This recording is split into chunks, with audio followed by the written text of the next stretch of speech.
Greetings to all lovers of tales, myths, and legends. Finally, the moment has come that many of you have been waiting for. Today, we will explore the story of Lucifer and try to understand why some spiritual leaders dislike it when Satan is referred to by that name.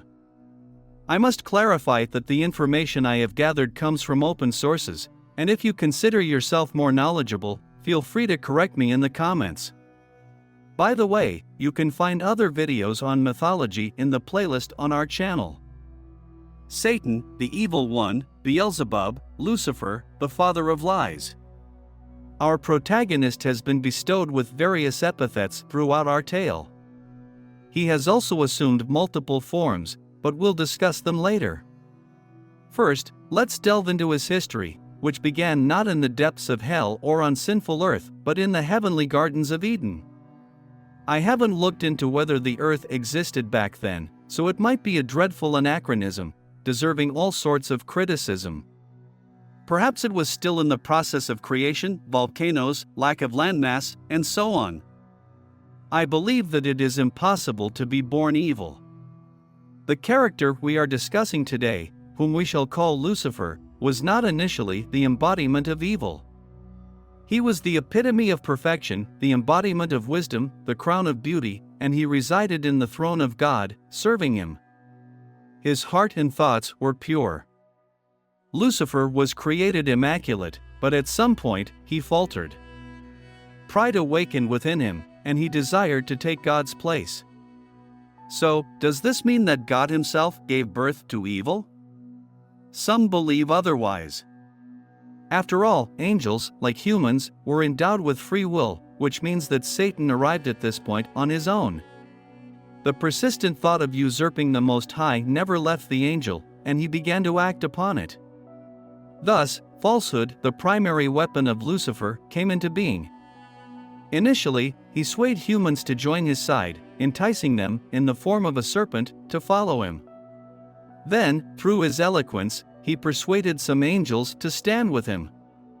Another version suggests that Lucifer harbored resentment towards God because he created and loved humans more than angels, as he believed. He decided to reveal the true nature of humans through lies and temptation, convincing Eve to pluck the forbidden fruit in the Garden of Eden, as we know.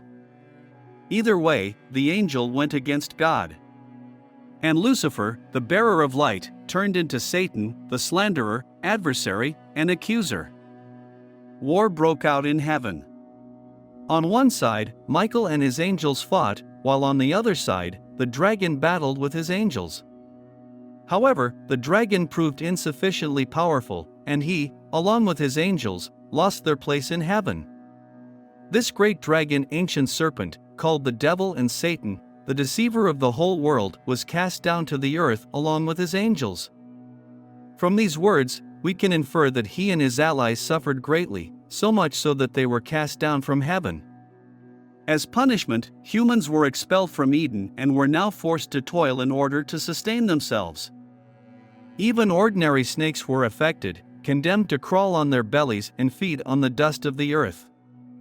However, the devil did not bow his head and continued to oppose God. Through temptation, indulgence, and lies, he tests the righteous. He and his demons can influence the thoughts, emotions, and actions of people, seeking to drag them deeper and deeper into the abyss of sin and vice in which they themselves are mired. There is another opinion according to which everything is intended just as it is. No matter how much the devil complains, he is only a part of the force that perpetually desires evil and perpetually does good. And speaking of the forms that Satan and his followers can assume to commit sins, there is a wide range, from animals to humans. For example, succubi and incubi were considered embodiments of the devil.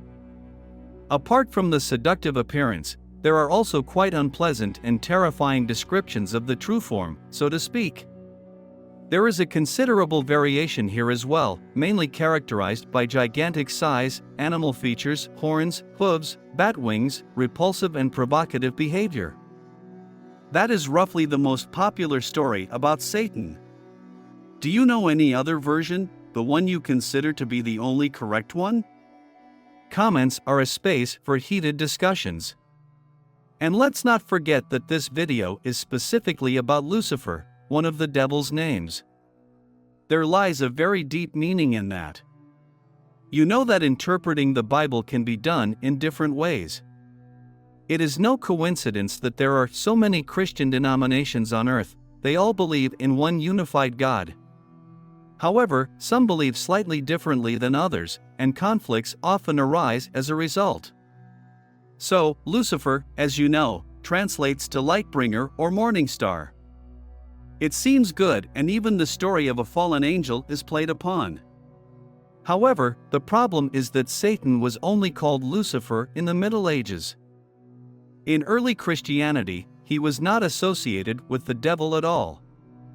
On the contrary, the epithet morning star was bestowed upon Jesus Christ. Even in other instances, the use of the word Lucifer in Christian texts did not carry any negativity, as it was metaphorical. Moreover, the word was a metaphor long before the advent of Christianity and was associated with Roman mythology, closely intertwined with its Greek prototype. In this case, there is a connection between Lucifer and the planet Venus, named after the goddess. This planet can be seen with the naked eye during the morning and evening twilight. The Romans believed that these were two different stars, Lucifer, known as Phosphorus in Greek, in the morning, and Vesper, known as Hesperus in Greek, in the evening. So, let's suppose that Satan can be called Phosphorus, which means that there is an element named after the devil in Mendeleev's periodic table. What would that mean? If desired, one can develop an entire conspiracy theory. If you have the desire, write about it in the comments. I think it would be amusing. In the view of the Romans and the early Christians, Lucifer was none other than the harbinger of dawn. How did it come to be associated with Satan later? The blame lies with the interpretation of a verse in the book of Isaiah, which condemns the Babylonian king who oppressed the Jewish people. In the text, to demonstrate his political significance, he was sarcastically compared to the morning star, Lucifer, and in Slavic translations, to Denitzia, the son of dawn. There is a reasonable opinion that the motive of Satan as a fallen angel only appears after this interpretation. That's an unexpected turn of events. Then it all snowballed. Mentions of Lucifer as the devil began to be attributed to well-known authors who did not call him by that name and often mentioned him in connection with the apocalypse. But for a long time, this name was not associated with Satan. There was even a bishop, Lucifer of Colliery, whose episcopate was classified as holy. I don't think he was named after the devil for a joke and then canonized. The turning point for Lucifer as the name of the devil was the King James Bible, published in 1611. There, the epithet morning star was capitalized. Subsequently, Lucifer, now as the devil, made his way into artistic literature. In Dante's Divine Comedy, he is described as a demon with 3 heads, embedded in the ice at the deepest level of hell. There, he devours traitors. Nowadays, the interpretation of the Isaiah verse as referring to the devil is condemned and considered a grossly ignorant mistake. In modern Bible translations, Lucifer is written with a lowercase letter. However, the momentum of popular culture, including literature, cannot be stopped. Moreover, the name Lucifer is used in contemporary mass culture whenever convenient, and it always refers to the devil. As for alternative forms of religion, such as Satanism, Lucifer has also taken on various forms.